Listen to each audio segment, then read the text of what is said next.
Dear students, class 10 के 12 question हमने कर लिए थे चैप्टर 1.1 के। अब क्वेश्चन नंबर 13 से शुरुआत करेंगे।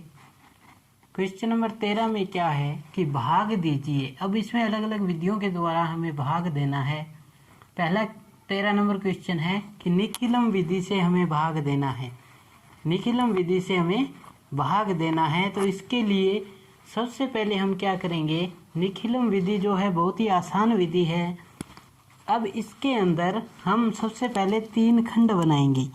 सबसे पहले क्या बनाएंगे, 3 खंड।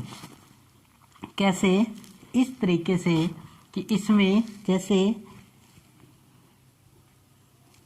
ये प्रथम, ये पहला खंड बन जाएगा, ये दूसरा और ये तीसरा, यानी कि 2 रेखा खींचेंगे तो 3 खंड बन जाएंगे।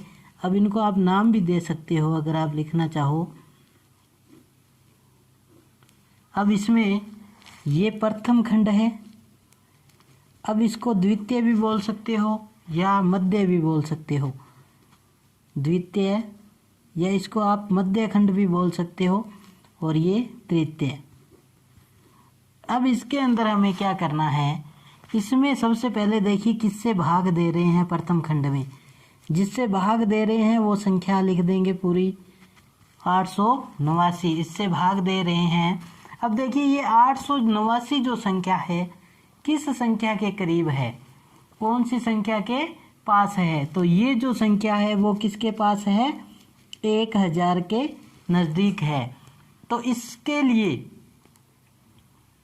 अब हम सबसे पहले देखिए ये इस 1000 के अंदर कितनी जीरो है, 3, तो इधर से जो 3 अंक हैं वो हम तृतीय खंड में लिख देंगे, 0 3 4, और बाकी जो बचा वो हम द्वितीय खंड में लिख देंगे। अब हम क्या करेंगे, जो 1000 है उसमें से हम एक पूरक निकालेंगे, पूरक संख्या। पूरक संख्या कैसे निकालेंगे, पूरक संख्या निकालने के लिए क्या करेंगे, किस संख्या के नज़दीक है 1000 के, उसमें से घटा देंगे जिससे हम भाग दे रहे हैं, 889 से भाग दे रहे हैं, तो कितना आ जाएगा, 1 1 1, यानी कि 111। जो पूरक संख्या है हमारे पास वो कितनी आ जाएगी, 111। तो यानी कि यहाँ पे लिख देंगे 111, वो कौन सी होगी, पूरक संख्या, ये हो जाएगी पूरक संख्या। पूरक संख्या है इसमें 111। अब क्या करेंगे, द्वितीय खंड में आएंगे। द्वितीय खंड में देखिए इस पहली संख्या को वैसे का वैसा ही लिखेंगे। अब इस 1 का इस पूरक संख्या से गुणा करेंगे और इनके नीचे लिखेंगे, 111 आ जाएगा। तो 1 1 1, यानी कि प्रत्येक संख्या के नीचे 1 1 लिखते जाएंगे अंक, प्रत्येक अंक के नीचे। अब इसमें इन दोनों को जोड़ देंगे, 1 और 1 2, तो इस 2 का इस पूरे से गुणा करेंगे पूरक संख्या से। जब हमने गुणा किया तो कितना आया, 2 2, और यहाँ पर भी 2। अब इन दोनों को जोड़ेंगे, 2 3 और 1 4, 124। अब इन सबको जोड़ देंगे, क्योंकि जब ये तृतीय खंड में आता है वो तृतीय खंड होता है शेषफल का, और जो द्वितीय खंड या मध्य खंड होता है वो मध्य खंड के इसका होता है भागफल का। तो अब इसमें इनको जोड़ दीजिए, 4, उसके बाद इनको हम जोड़ने से पहले ये एक काम रह गया कि ये जो 4 आया इसका गुणा करेंगे, हम सबसे गुणा करेंगे, 4 4, यानी कि इसका पूरे से गुणा कर दिया। गुणा किया तो यहाँ पे कितना आ गया, जोड़ेंगे 4 और 4 8, यहाँ पे आया 8। इनको जोड़ो, 3 2 5 4 9, और 2 4 2 6 और 1 7। अब क्या आया, देखिए ये जो है ये तो है शेषफल, ये है शेषफल, और 124 कितना है, भागफल। इसको आप ऐसे लिख सकते हो, भागफल कितना आया, 124, भागफल आया 124, और जो शेषफल आया वो कितना है, 798, शेषफल आया 798। इसी प्रकार क्वेश्चन नंबर 14, इसमें भी कौन सी विधि लगानी है, हमें निखिलम विधि लगानी है। निखिलम विधि लगानी है। इसके अंदर भी क्या करेंगे, 3 खंड बनाएंगे। सबसे पहले 3 खंड बनाए हमने, प्रथम, द्वितीय और तृतीय, ये 3 खंड बना लिए हमने। अब ये लिख दिया हमने 97। अब ये संख्या किसके नज़दीक है, देखिए 100 के पास है। अब 100 के पास है तो पूरक संख्या क्या लेंगे, पूरक संख्या। तो यहाँ से पूरक संख्या क्या लेंगे, 3, 0, 3, यानी कि 100 में से जब हमने 97 को घटाया तो कितना आएगा, 3। और यहाँ पे 2 संख्या है तो हमने उसी हिसाब से लिख दिया 0, 3। तो यहाँ से देखिए 2 0 है तो इधर से 2 अंक तृतीय खंड में लिखेंगे, और यहाँ से बाकी जो बचा इसको दोनों को हम लिख देंगे। पहली संख्या यानी कि पहला अंक वैसे का वैसा लिखा। अब गुणा किया तो ये 0 यहाँ पे आ जाएगा 9, 0, 9। अब इन दोनों को भी हम जोड़ देंगे तो कितना आएगा, 9 आया। जब हम गुणा करेंगे 9 का 3 से गुणा किया 27, तो 2, 7। अब इन दोनों को जोड़ेंगे, 7 4 11, 9 9 18, 2 20 और 1 21। अब इसमें देखिए हमने फिलहाल ये कर दिया, पर्सन कर दिया, लेकिन इसमें एक गलती है। वो ये है कि ये जो शेषफल आना चाहिए, शेषफल, वो भागफल से ज़्यादा नहीं आएगा। यानी कि जिससे भाग दे रहे हैं ना उससे ज़्यादा नहीं आएगा, भाजक से ज़्यादा नहीं आएगा, इससे ज़्यादा नहीं आना चाहिए। तो क्या करें, ये जो बचा शेषफल 211, इसमें भाग दे दो आप, किसका, 97 का। 97 का भाग दिया 2 बार जाएगा, 7 दूना 14, 9 दूना 18 और 1 19, 11 में से 4 गया 7 और 10 में से 9 गया 1। अब देखिए हमने 2 बार भाग और दिया है, तो यहाँ पे जो 2 बार भाग दिया है वो तो इसमें जुड़ जाएगा, और इसमें से कितना घटाया, 194, तो वो इसमें से घट जाएगा शेषफल में से। 2 बार भाग दे दिया तो ये कितना हो गया, 41, और इसमें घटाया तो कितना आ जाएगा, 17। तो ये जो 17 41 है ये तो हमारा क्या है, भागफल, और ये जो 17 है वो हमारा क्या है, शेषफल। नेक्स्ट जो क्वेश्चन है, क्वेश्चन नंबर 15 और क्वेश्चन नंबर 16, उनको हम सूत्र प्रावर्त्य विधि द्वारा भाग देंगे। अब इसके अंदर क्या होता है, इसके अंदर भी 3 खंड बनते हैं। अब इसमें भी हम 3 खंड बनाएंगे, ये 3 खंड बनेंगे इसके अंदर।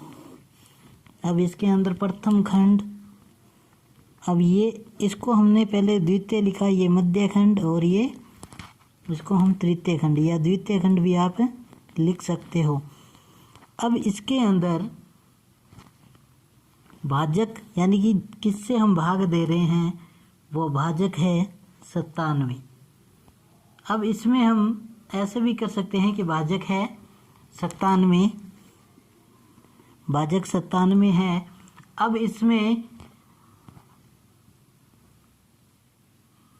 इसके बाद अब इसमें क्या करेंगे हम कि ये किसके करीब है, देखिए ये किसके करीब है, 100 के करीब है, तो 100 के करीब है, आधार हमने ये लिया 100।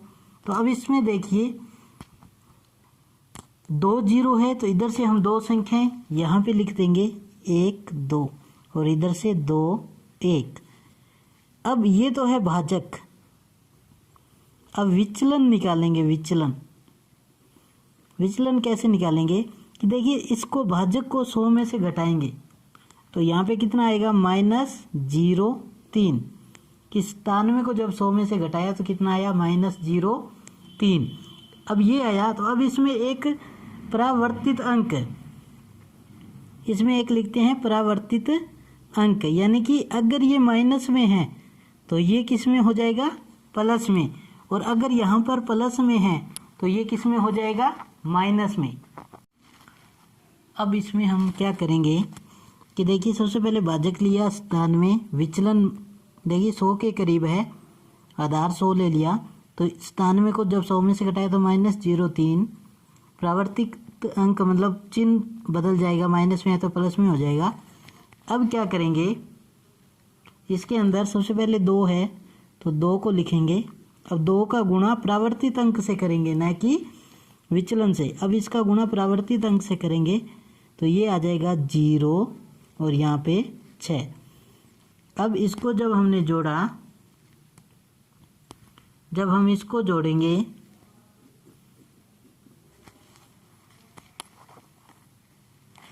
इसको जोड़ा तो ये आ गया 1। अब इस 1 का गुणा इससे करेंगे तो यहाँ पे 0 फिर 3। अब इनको जोड़ेंगे तो ये आया 5 और 7।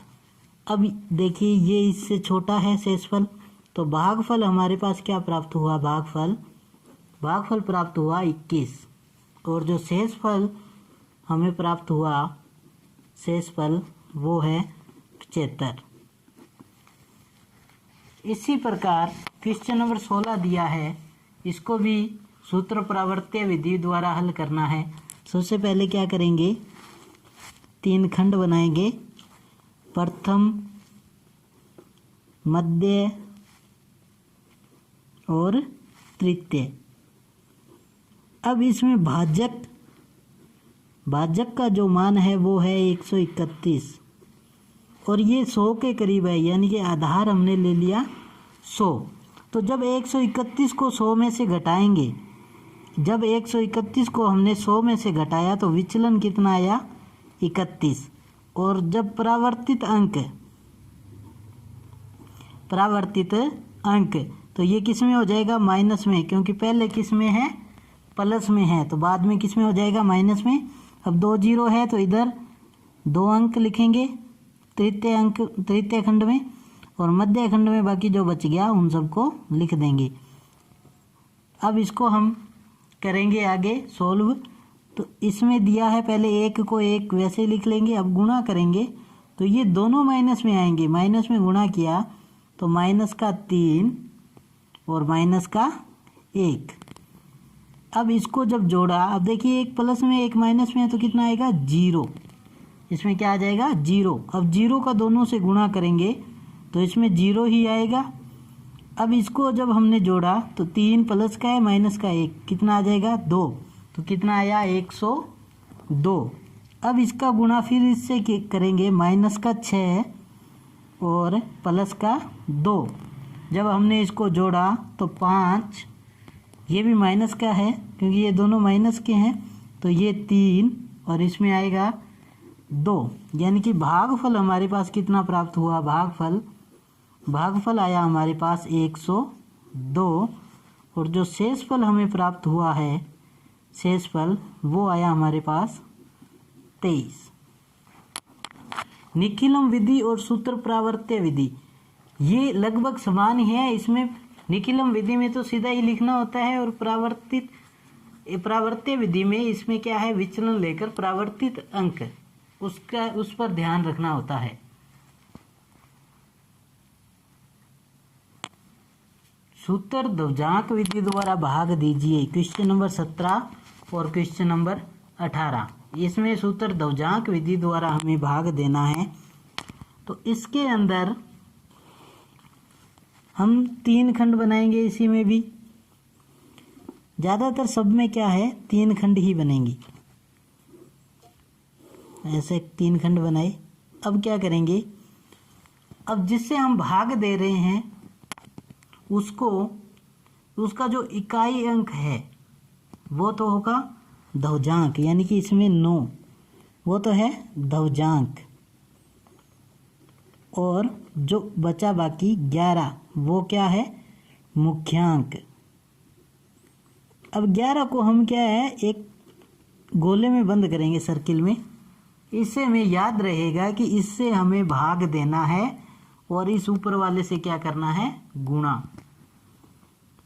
इससे हमें भाग देना है और इससे गुणा करना है। अब जिसमें भाग देना है, ये जो संख्या है भाज्य, इसके जो अंतिम अंक है उसको तृतीय खंड में लिखेंगे, बाकी सबको दूसरे खंड में लिख देंगे। अब देखिए इन दोनों संख्या को लेंगे कि 59 में भाग देंगे 11 का, 59 में भाग देंगे 11 का तो 5 तक जाएगा भाग। कितने तक जाएगा? 5 तक, 55। तो क्या होगा, जब हमने 59 में भाग दिया 11 का तो कितना आया? 55। और शेष कितना बचा? 4। शेष बचा 4। अब इस 4 को जब हम गुणा करेंगे 9 से, 9 चौका 36। अब इसमें हम अगर हम इसको यहाँ पे, ये शेषफल है, इसको हम यहाँ पे लिखेंगे 4 के साथ, तो ये कितना बन गया? 42। अब 42 माइनस करेंगे 9 5 45, इसका 9 का गुणा 5 से, तो देखिए किस में मान आ रहा है? 0 में। और मान माइनस में आना चाहिए, ये कि माइनस में आ रहा है मान, माइनस का 3, लेकिन मान हमेशा किस में आना चाहिए? प्लस में। तो अब इसको एक कम से भाग देंगे, किससे दे देंगे? 4 से। जब ने इसको भाग दिया 4 से, 59 को जब हमने भाग दिया 4 से, 11 चौके 44, तो शेष कितना बचा हमारे पास? शेष बचेगा 15। तो इस 15 को यहाँ लिखेंगे, ये कट जाएगा। तो अब ये 15 और 2 कितना बन गया? 15 और 2 152। 152 में से अब घटाएंगे इस 4 का गुणा 9 से, 9 चौका 36। 152 में से 36 घटाएंगे तो कितना आएगा? 116। अब ये जो 116 आया है ये हमारा नया भाजक है। 116 में से भाग देंगे फिर किसके? 11 से भाग दिया तो कितनी बार जाएगा? 9 बार। 11 9 99। तो हमारे पास जो शेषफल बचा वो कितना बचेगा? 17। ये 9 बार गया भाग और शेषफल 17 बचा, तो इसको यहाँ पे लिखा हमने 17। जब 17 यहाँ पे लिखा तो ये दोनों मिलकर कितने हो गए? 178। 178। अब 178 में से घटाएंगे, 9 का गुणा कर दिया 9 से, 81। जब इसको 81 को घटाया तो कितना आएगा? 97। और ये नया भाजक है, भाज्य है, तो 97 में फिर 11 से भाग दिया तो कितनी बार जाएगा? 8 बार। 11 8 88। तो शेष हमारे पास कितना बचेगा? 9। 8 बार गया और शेष कितना बचा? 9। तो 9 को यहाँ पे जब लिखा तो ये कितना बन गया? 93। 93 में से अब घटाएंगे, माइनस करेंगे, 9 8 72, माइनस 72 किया तो कितना आ गया? 21। और 21 में अब हम भाग देंगे 11 का, तो कितना आएगा? एक बार जाएगा, 11 एकम 11, और कितना बचा शेष हमारे पास? 10। इस 10 को यहाँ पे लिखेंगे, कितना बन गया? 107। अब 107 बन गया, 107 माइनस, अब ये जो 107 बन गया तो 107 माइनस कितना किया? 9 एकम 9, कितना बचेगा? 98। ये हमारा भाग शेषफल और ये हमारा क्या आ जाएगा? भागफल 4981। ये तो है हमारा भागफल और ये है हमारा शेषफल। इसमें क्या करना होता है, पहले हम भाग देते हैं, फिर उसमें जो शेषफल बचता है वो आगे वाली संख्या के साथ जोड़ते हैं, और उस शेषफल में से जो दवजांक है और जितनी बार भाग गया है उसका गुणा करके उसमें से घटाएंगे, फिर नया भाजक तैयार हो जाता है, भाज्य तैयार हो जाता है। Question number 18। क्वेश्चन नंबर 18 में भी 3 खंड बनाएंगे। 3 खंड बनाए। अब इसमें 9 इससे तो करेंगे गुणा और 5 इससे देंगे भाग। ये एक संख्या तृतीय खंड में लिख दी, 6 7 8 और 5, इन दोनों को लिख दिया। अब देखिए अगर हम यहाँ से भाग दें 5 एकम 5 तो 0 बचेगा, 0 शेषफल बचा तो 8, तो ये 8 होगा। और जब 9 एकम 9 तो 8 में से 9 गया तो माइनस में जाएगी संख्या, तो 2 संख्या ले लेते हैं हम, 58 संख्या ली, यानी कि 2 संख्या बन गई हमारे पास। तो अब हम क्या करेंगे, कितनी बार जाएगा भाग? 9 बार। कि 58 में जब हमने भाग दिया 5 का, 9 बार भाग गया 45, और शेषफल कितना बचा हमारे पास? 15। शेषफल बचा हमारे पास 13। शेषफल 13 बचा, तो इसको यहाँ पे लिखेंगे 13। ये कितना बन गया? 13 के साथ जब हमने 7 लगाया तो 137। दूसरे में 137 माइनस 81, 9 का गुणा 9 से 81। जब घटाया 7 में से 1 गया 6, 13 में से 8 गया 5। तो ये हमारा नया भाज्य। जैसे ही घटाएंगे उसके बाद जो अंक संख्या प्राप्त होगी वो हमारा नया भाज्य होगा। फिर 5 से भाग देंगे तो 9 बार भाग जाएगा। कितनी बार भाग गया? 9 बार। तो शेष कितना बचेगा? 45। तो हमारे पास जो शेष बचा, ये 56 है। 56 में भाग दिया 5 का, 9 5 45, तो शेष बचा 11। 11 को यहाँ पे लिखेंगे 11, तो और 6 कितना बन गया? 116। 116 में घटा देंगे, 9 का गुणा 9 से किया तो 81। जब ये घटाएंगे 116 में से 81 तो कितना आएगा? 35। 35 नया भाज्य है। 35 में 5 का भाग दिया तो लगभग 7 बार, 7 5 35। लेकिन अब देखिए, अगर हम 7 बार इसमें गुणा भाग देंगे, 7 5 35, 0 बचेगा। यहाँ पे मान लीजिए 7 आ गया, तो ये 9 7 63, तो ये मुश्किल हो जाएगी, क्योंकि 4 में से 63 घटाएंगे तो माइनस में जाएगा। तो हम इसको एक कम, यानी कि 6 पर 6 5 30, और शेष कितना बचा हमारे पास? 5 6। अब ये 5 यहाँ पे आया, कितना बन गया? 54। 54 माइनस 9 छिका 54, 54 माइनस 54 बराबर 0। यानी कि जो शेष फल आया वो कितना आया? 0। और भागफल कितना है? 996, और शेष फल हमारे पास कितना है? 0।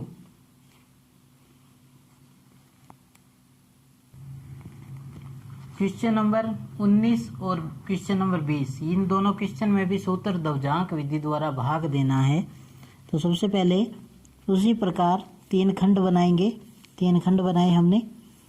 अब यहाँ पर 1 और ये 15, इससे हम देंगे भाग। 1 है दवजांक और 15 है मुख्यांक। इधर से 8 को अंतिम अंक में, इसमें खंड में रखा, बाकी जो संख्या है उसको लिख दिया। अब 15 का 92 में भाग देंगे। 92 में भाग दिया 15 का, तो 15 का भाग दिया तो कितनी बार जाएगा? 6 बार जाएगा। 15 छिका 90, तो शेष कितना बचा हमारे पास? शेष बचा 2। 6 बार भाग दिया और शेष कितना बचा? 2। इस 2 को हम यहाँ पे लिखेंगे, तो कितना बन गया हमारे पास? 23। 23 माइनस 6 एकम 6, कितना आएगा? 23 17, और 17 में हमने भाग दिया 15 का, तो कितनी बार जाएगा? 1 बार। 15 एकम 15, तो यहाँ से शेष क्या प्राप्त होगा हमें? 17 में से 15 गए तो 2। अब इस 2 को 5 से पहले लिखेंगे, तो ये कितना बन गया? 25। कितना बना? 25। 25 माइनस 1, गुणा कर दिया 1 का 1 से, और घटा देंगे तो कितना आया? 24। 24 नया भाज्य है। 24 में भाग दिया 15 का, तो 1 बार जाएगा। 15 एकम 15, और शेष हमारे पास कितना बचा? 9। ये लिखा यहाँ पर, कितना बन गया? 98। 98 माइनस 1, 1 का गुणा 1 से कर दिया तो 1, कितना आया? 97। 97 हमारे पास क्या है? शेषफल। और भागफल कितना है? वो है 611, और शेषफल कितना आया? 97। इसी प्रकार क्वेश्चन नंबर 20। क्वेश्चन नंबर 20 में सबसे पहले 3 खंड बनाएंगे। अब ये दवजांक और 9 है मुख्यांक, इससे हम भाग देंगे 9 से। अंतिम अंक को तृतीय खंड में लिखा, इन दोनों को साथ में लिख देंगे क्योंकि 9 बड़ी संख्या है। तो भाग देंगे 12 में 9 का, एक बार जाएगा और शेष कितना बचा 3। एक बार 9 एकम 9, तो शेष कितना बचा 3। 3 शेष बचा, कितना बन गया 33 माइनस 1 एकम 1, कितना बचा 32। अब 32 नया भाज्य है, 32 में भाग देंगे 9 का, इस 9 का भाग दिया, कितनी बार जाएगा 9 तिया 27। तो हमारे पास जो शेष बचा, कितना बचेगा शेष 5।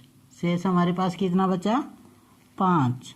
कितनी बार भाग गया 3 बार, और शेष बचा 5। तो कितना बन गया ये 54 माइनस 3 एकम 3, कितना आएगा 51। अब नया भाज्य 51 है, इसमें भाग दिया 9 का, कितना आएगा 5 बार जाएगा, 9 पंजा 45। तो शेष कितना बचेगा, शेष बचेगा इसमें 6।